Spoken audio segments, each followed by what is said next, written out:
I love to practice the piano, but that hasn't always been the case. As a kid, I remember often getting frustrated and feeling like it was a chore. In this video, I'll share some of the changes I've made since then that have increased my productivity and transformed practicing from something I dread into something I look forward to. One major shift from when I was a kid is that I now think a lot more critically about how I practice. I'm constantly asking myself what the goals of my practice session are and whether my practice methods are actually serving them.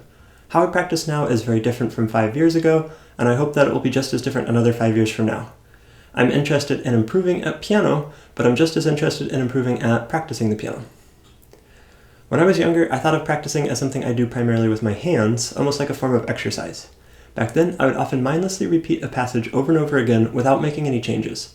By the end of a practice session, I might feel like I'd made some progress, but then the next day, it would barely even seem familiar. It was frustrating, but I assumed this was just how practicing was supposed to work. These days, I think of practicing as something I'm doing more with and for my brain, not my fingers. Especially when I'm first learning a piece, I make it an even higher priority to understand it correctly than to play it correctly.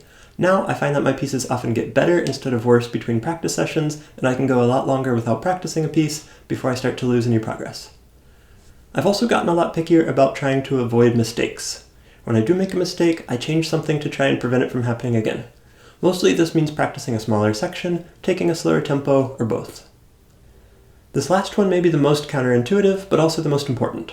Compared with when I was younger, my goals during a practice session are often actually much smaller now than they used to be.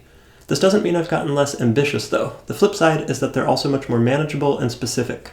As a kid, I might have a kind of nebulous goal of learning a piece or section of a piece, but no real specific steps to getting there. But now I'm actively thinking of how to break the task into a series of tiny goals. This allows me to make measurable progress in a matter of seconds or minutes, and in the end, I reach those bigger goals much sooner.